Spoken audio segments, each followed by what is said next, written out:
All right, so welcome everyone. It's good to see you. So today's topic is saving a dual world. So it's a very popular idea to save the world, saving people in the world, trying to make things around us better, trying to improve things around us. Which is a very noble attitude. We want to try to create happiness, of course. There's nothing wrong with that. But very often we get caught up with tools that don't really lead to happiness, actually. That lead to more problems. We might design an amazing new product and it turns out that after a little while that product leads to sleepless nights, all kinds of problems with the mind, like let's say, for example, the smartphone. You think it really is a smart development, but it actually takes away so many things that make us smart, first of all, like memory. Like now you don't need to remember anything anymore, you have your phone doing it for you. Is that really so good? Well, it will turn out, or the answer will come up in a few years' time, I would say, when people get so heavily lost in their devices that they lose all their mental abilities altogether. So we become really, really dependent on things. We create something new, something amazing, like let's say an airplane, and then with it comes the pollution. With it comes the trouble of being squeezed into a tiny seat, if you have long legs, like I do at least.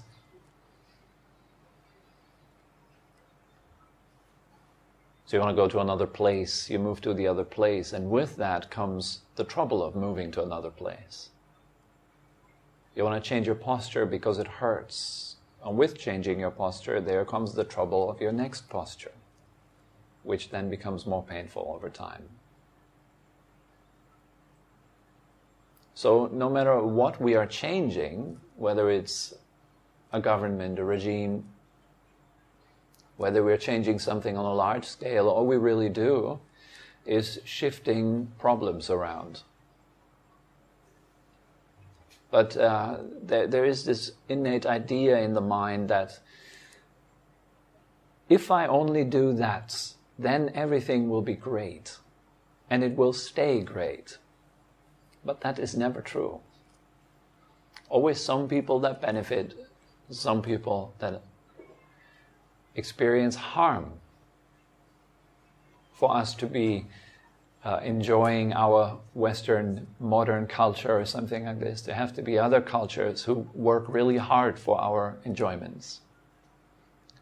For very, very tiny wages, in very difficult conditions, so that we can enjoy wearing the newest clothes or having the newest items, so that we can continue to consume and to consume more and then even more. And no matter how much we consume, it's just not enough.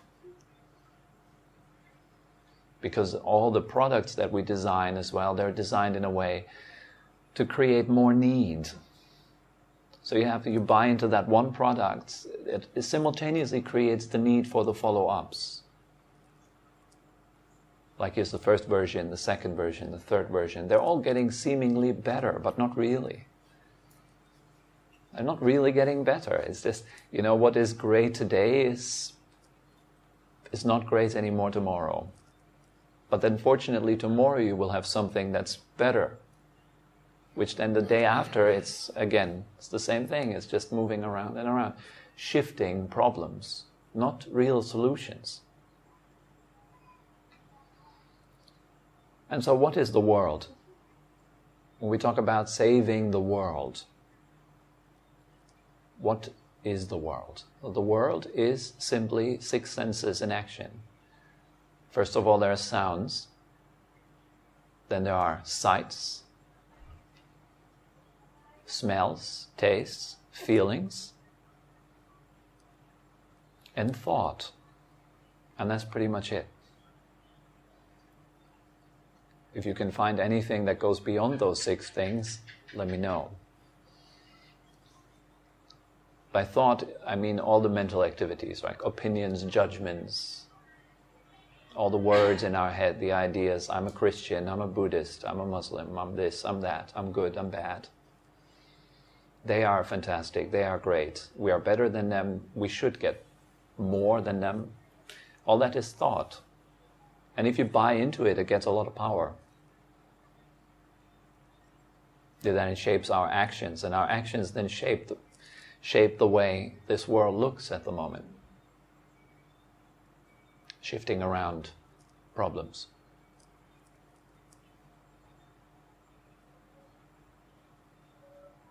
And so this idea that I can save the world, I can save other people, it seems very attractive.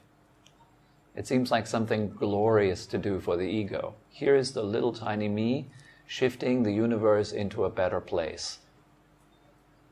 Because I know what's right for you. That's the idea of ego, right? I know what's right for other people. I know what's good for this world. The problem is just it's 7.5 billion people knowing what's right for others. And that is bound to create trouble. It's bound to create problems. Opinions clash, actions clash with one another, and it's such a complicated soup of action and interaction. You change something over here on the right and it has an effect on the left side as well. But we tend to forget that.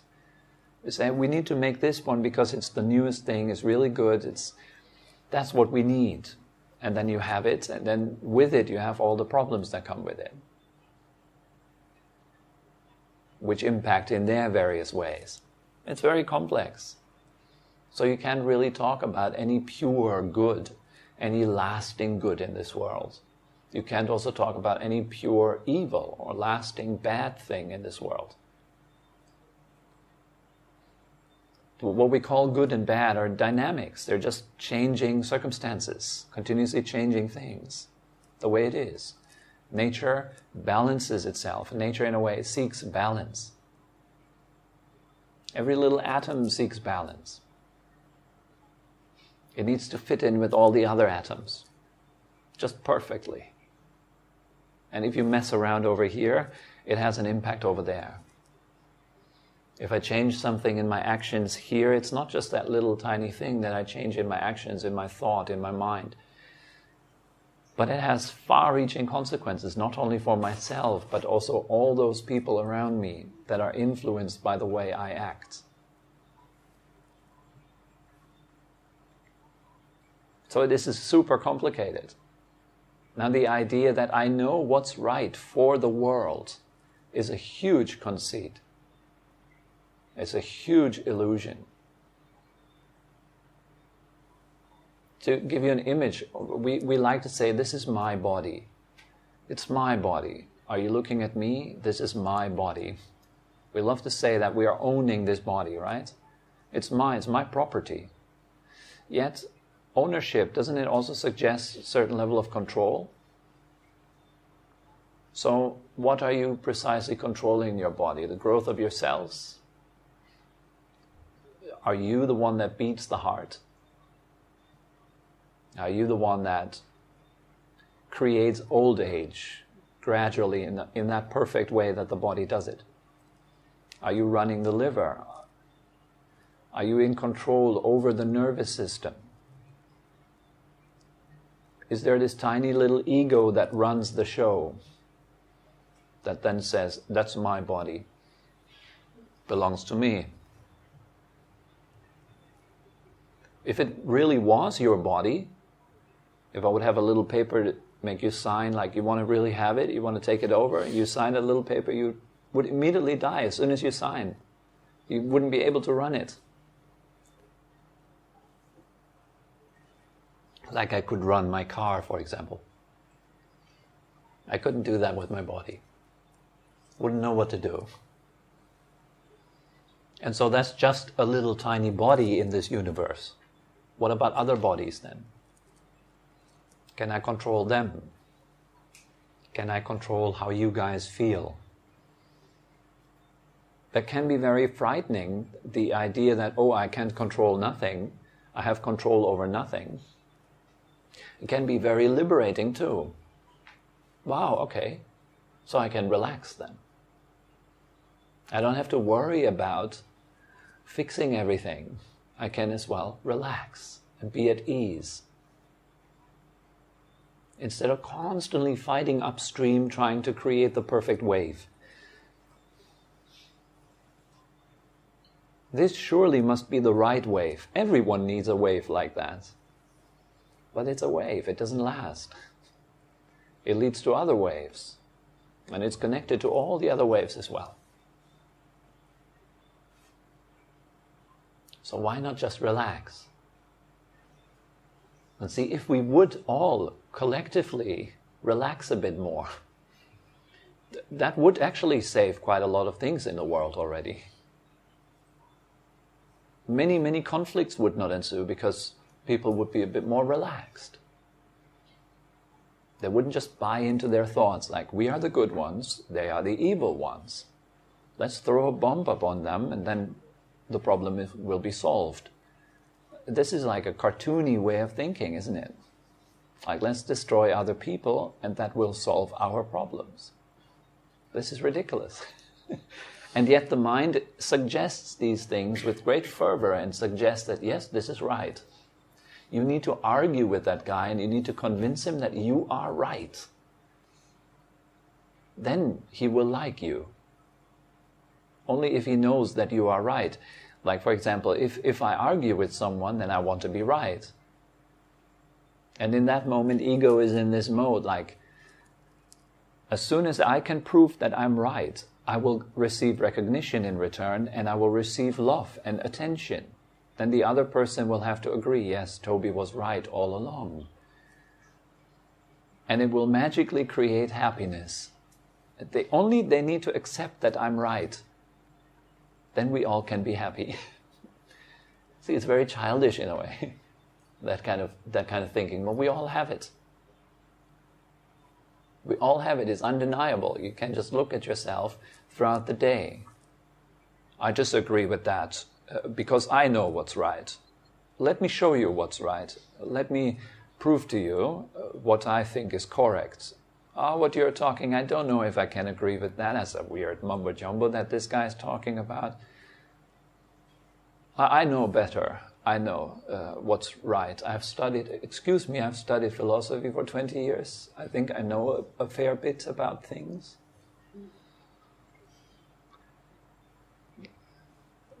This kind of conceit, ego loves that. It's almost like swimming in it. It loves to feel important. It loves to feel either above other people or below other people. You can identify with the sense of, oh, I'm a poor me, I'm such a bad person, everyone's better than me, I will never make it. You can bask in that for long times, many years. Or you can feel superior. Like, I have read many, many books. I know my stuff. I know what I'm talking about because I have experienced exactly that. And I do occasionally experience these kind of notions still in my mind. They still come up, this kind of sense of, excuse me, I have studied Buddhism. When I hear other people talk about Buddhism or something like this, have you heard about karma and stuff like that? Then my mind kind of goes like into this righteous mode. I would like to tell them, like, guys, I've studied in a Buddhist monastery for many, many years. I know what I'm talking about. Then I have to exercise great control not to talk. Because the talking is already poisoned. It's already stained. So it requires, just on my own level, a great deal of self-control not to show off. And by the way, my showing off is ridiculous. It's just a joke. What do I really know? I only know what I've been told, what I've read in books, if I'm honest. That kind of knowledge is not real knowledge. That's just being able to parrot information. I've read on Google that, I've read this book, and in Wikipedia it says that, and that quote, and this quote. That's not knowledge. That's just a full head. And a full head can quickly lead to a full sense of self. Oh, I know a lot. Who is this guy who's talking? And who is this guy? Psh, come on. What are you talking about? So you think you know? Huh. That kind of conceit, right? And so that's the same when we feel like I can save the world. My idea can save the world. It will make everything better. But this comes from a basic misunderstanding of how impermanent things are, how ethereal things are, how nothing lasts. There is a nice little story that illustrates that a little bit. That's the story of the horse farmer. You might have heard it before. There's this horse farmer, he lives together with his son on a horse farm. They have beautiful horses. And one day the son forgets to close the corral. And the most beautiful horse just runs out. It just escapes and runs off into the woods. And all the villagers, they hear of this. And they come and say, oh, we are so sorry. We heard you lost your best horse today. And this is such bad news. And the old man, he simply says, well, bad, good, who knows? And so 3 days pass, and after 3 days, the son sits out on his porch. He's playing the flute, and suddenly he hears the sound of horses running out of the forest. He pays attention, he looks, and he sees, indeed, it's his horse, and it runs back towards the corral, but not alone. There are 8 wild horses following it. And in disbelief, he walks over to the corral, he opens the gate, and all 8 horses just walk back into the corral. It's like a miracle. And, well, the villagers, of course, they come this evening and they say, oh, we've heard about the news. Fantastic. You're so lucky. This is amazing. It's so good. Who would have known that the escape of the horse would bring you 8 new horses? Amazing. That's so good. Right? And the old man says, well, good, bad, who knows? And so a few days pass and the young boy is taming the new horses. And one of those horses is particularly wild and it kicks him into the lower back. It breaks his spine. And so the son of the horse farmer ends up paralyzed. He will never walk again. Just a tiny split second and the whole life changes. And all the villagers come, oh my God, we have heard about the terrible accident. That's such bad news. This is so unfortunate. Who would have known that all the horses coming back would create this amount of trouble? This is so bad. And the old man's response, bad, good, who knows? And after a month, the soldiers come into the village, looking for strong, young, able men to go to war. And all the villagers, they lose their sons to war, except for the old man. He can stay with his son. And the villagers, again, they gather and they talk and, you're so lucky. You can keep your son with you, you know. In a way, it's a blessing. I know he's paralyzed, but you're at least not losing him to war. You're so fortunate, you're so blessed. And the old man's response, well, good, bad, who knows? Seems like the villagers are not learning their lesson. They're not getting it. But if we are looking at the way we look at life, then it's exactly the same way. Wow, this is going to be awesome. Let's do this. Do you know if it's going to be awesome? Let's marry. 2 months later, let's divorce. Didn't work out. Who would have known? But then, thanks to the divorce, you had a car accident. And thanks to the car accident, you met this fantastic nurse at the hospital. Who would have known? She's the love of your life.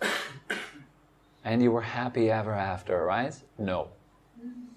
Doesn't exist happy ever after. You get together and then there will be problems and then there will be nice times. Normal, right? It's incredible how fast people give up. I have a few little problems in my relationship. Let's not fix it, but let's destroy it. But why destroy? Why not work on ourselves? Why not use the opportunity to have a relationship where someone pushes your buttons? I'm not talking about hardcore button pushing. I'm talking about just gentle stuff, right? Like, like little problems. I'm not talking about like domestic abuse and that kind of stuff. You walk away from domestic abuse. But if it's the usual kind of what have you problems that we experience in a relationship, well, it's an opportunity for growth. Why give it up? It's good to be challenged. It's good to be put out of your comfort zone by someone. It's good to be shown your anger. It's good to be shown your violence. Because if you can see these things, you have an opportunity to let them go. But if you never see them, you think you're perfect. That's why they have this famous saying, right? Or if you think you're enlightened, go spend some time with your family. Get out of your cave and spend some time with your family. Test it. Are you really enlightened, or is your life just nice? Are you really conscious, awake, or is it just nice right now? Like it's good weather, it's nice aircon, good people around you. We're so dependent on circumstances. If someone just says the wrong thing, immediately your mood shifts, right? We're all human beings, so that applies to all of us. You see the wrong thing, your mood shifts. You see the right thing, your mood shifts. We're all like that. How do you change people like this? How do you go around and say like, all right, guys, let's all be happy now? It's impossible, because happiness cannot be sustained. Next time you're happy, try to sustain it. Just for fun. Just try to keep it. Like you're laughing about a joke, just keep laughing. Yeah, do it right now. If you just keep laughing. Just try and give it a shot. It doesn't work. You can't even sustain that. Next time when you have sex, maybe some of you have sex, keep going. Don't stop. What will happen? It's very pleasurable sex, very nice. But if you keep going, it turns into torture. They have killed people with laughter. They have tortured people with laughter. They would put salt on your feet and let a goat lick it. It's an old torture method. That sounds funny, but I'm sure it's not. Maybe it's funny for the first 2 minutes, but then quickly turns into agony. We cannot sustain anything. That's because the world is dual. You cannot keep the night. I love the night. I love the day. Let's keep it. You can't. It's impossible. And anyone, like my teacher always says, anyone that tries to keep the day because they like the day, they're insane. Fortunately, we have learned this about night and day. These things don't last, right? So we're okay with the night ending and we're okay with the day ending. We're quite fine with it. But many other things we're not fine with it. We think I should always be happy. And you have 7.5 billion people that think they should always be happy. That's trouble. Because happiness doesn't last. You can't keep it. That's not philosophy, it's not an opinion, you don't have to believe me. Just watch. And we're all the same in this. Can you keep any single emotional state? Can you sustain it? Try. I encourage all of you, putting these things to the test, because that's what they're there for, to put them to the test, to notice, okay, well, all right, let's try. Like next time you're sad, just sit down and be sad for an hour. Just make it your goal, put on a timer. like a meditation time or a nice little singing bowl or something, and you sit down and then you cry for an hour. See how long you can keep that up without feeling at least silly after about 5 minutes. It's like, what am I doing here? I'm trying to cry. That's weird. Because it's not a doing. These things are not doings. They're happenings. It's almost like certain winds are passing through your being. Winds of emotions and so forth. The problem is just we're caught up in those winds. We're caught up in the movements of our mind and body. Heavily caught up. We feel like this is who I am. It's pure identification. An emotion passing through, I'm angry. No, it's just anger. Just look at it, it'll pass. That's the key. If you can do that, just don't jump onto the train. Just stay on the platform, let the anger train pass. And that is only something that we individually can do, and you will only feel like you really want to do that if you have suffered enough. If you haven't suffered enough, then you will still feel like there is something in this changing world that will make me happy. You're still looking around yourself. You're still looking in conditions. I must find something, the right job, the right thing, the right company, something. There must be something in life that will make me happy. And we still feel this very strongly. You can get pleasures, relief. You can get that. There's no doubt about it. There's nothing wrong with it. You can watch movies, you can have fun, you can eat good food, there's nothing wrong with that. But there is something that goes deeper than that. Something that is not tied up to the opposite. Because our pleasures right now, they only make sense in the image of their opposite. Like your health only makes sense because there's illness. And you can only enjoy your health because you know how dreadful it is to be ill. Otherwise, like if we were only healthy, we wouldn't even know what illness is. We wouldn't even know what health is. What do you mean health? Like someone suddenly walks into this alien planet where everyone is healthy and says, well, I'm feeling really ill today. Everyone goes like, what? Wow, you guys all seem so healthy. What? What do you mean we are healthy? That word doesn't even exist. It's just normal state. So we need the opposite. We need this duality continuously to make sense of our experience. Anger, kindness, hatred, compassion. You need to have a contrast, otherwise it doesn't make sense. And that's what I mean by a dual world.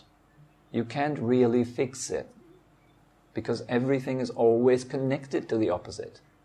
And it's slowly turning into the opposite. You know this Chinese symbol of yin-yang, right? You have seen it. That is to be seen like a sphere, actually. And all the entire sign is spinning within each other. At its peak point, yin turns into yang. At its peak point, yang turns into yin.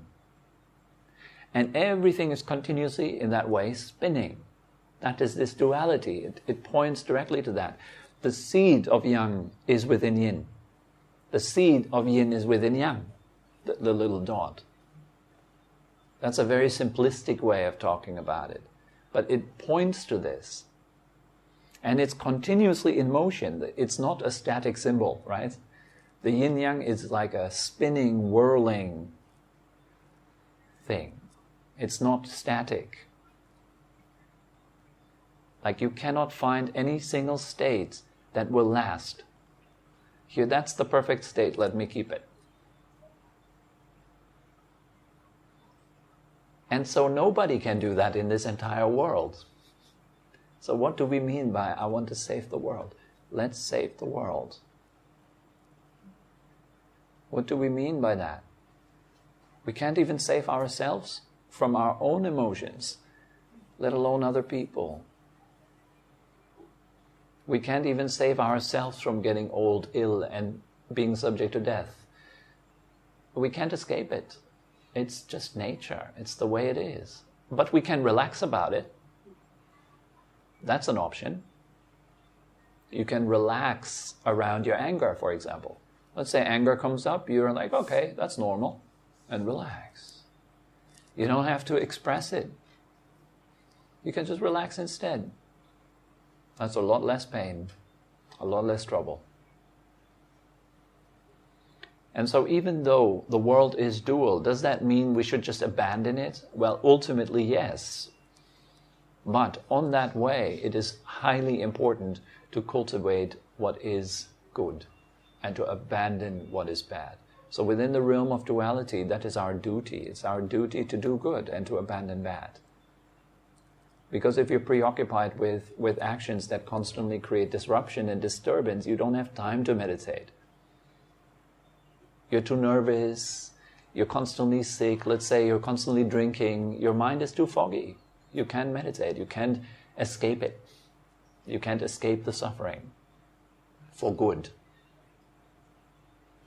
You're still tied up to it heavily.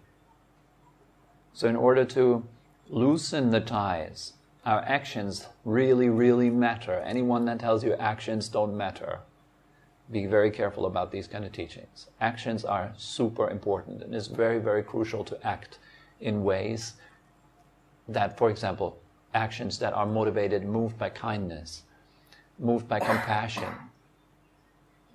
taking care of yourself, looking after yourself with ease, with kindness, with friendliness, helping yourself to get better. This is really important. Not disparaging yourself. I'm so distracted. This is super rude. It's like you have that sick child and you say, wow, you have so much fever. Get better already, won't you?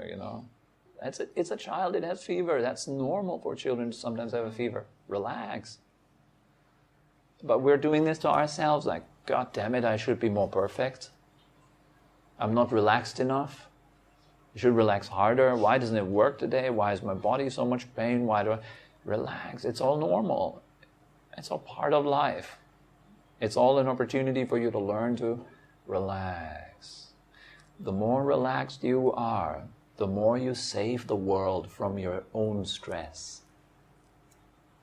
That's what matters. That matters a huge deal. You cannot save the world in that sense that, hopefully one day everybody will just be the way they should be, in my opinion. So I can relax. That's madness. Like Shantideva puts it nicely, you cannot wrap the entire world in leather so you're not stepping into thorns. But you can wrap your own feet and it has the same effect. That's called shoes. You can wear shoes, meaning you can let your own suffering go. You don't have to fix the entire world, which is impossible.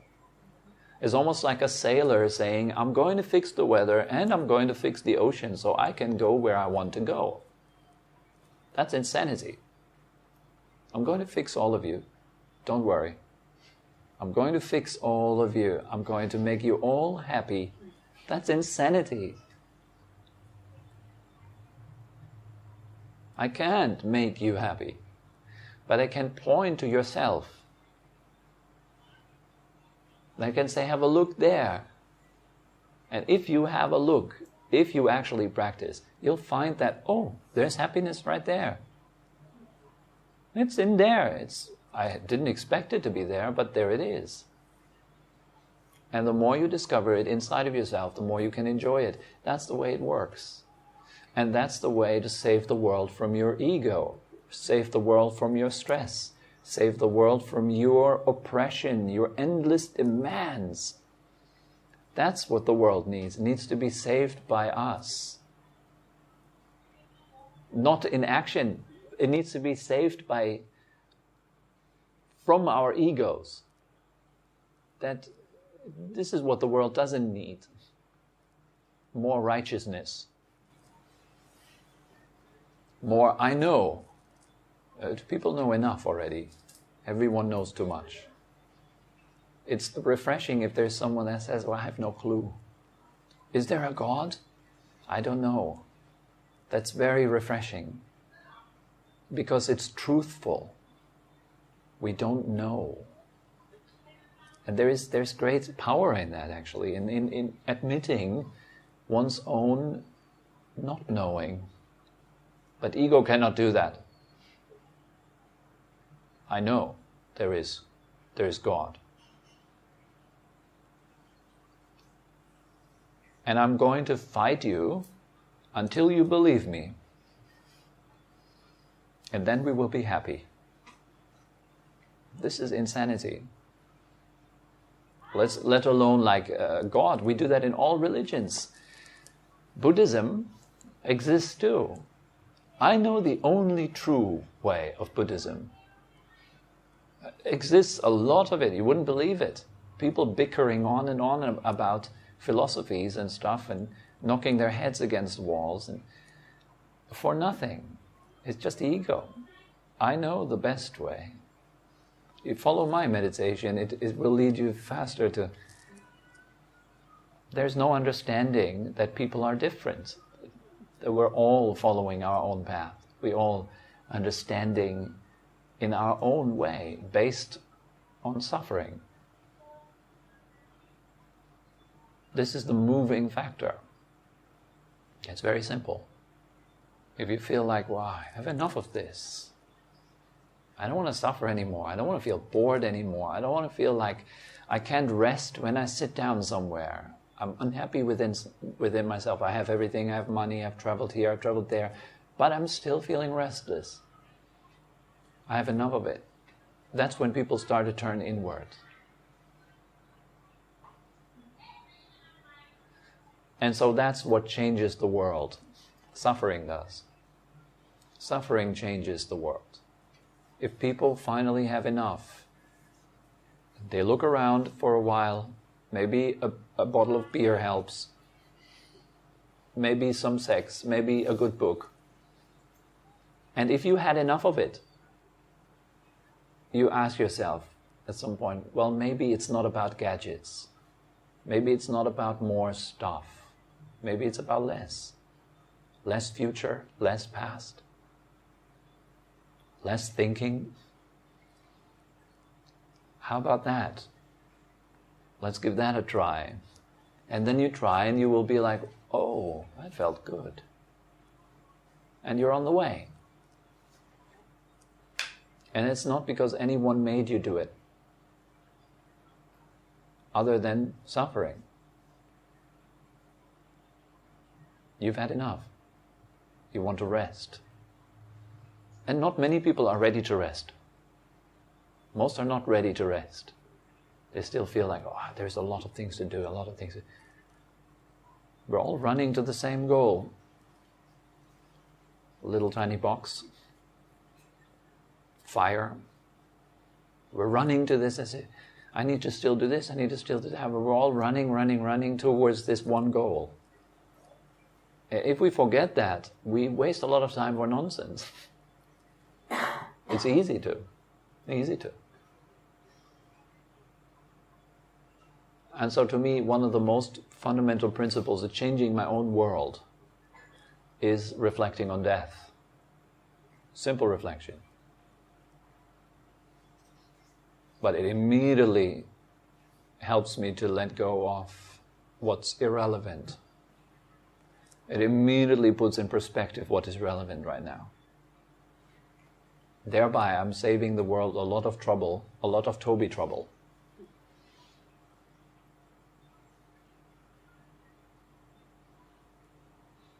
And that's okay. That's quite a good thing to do, I think.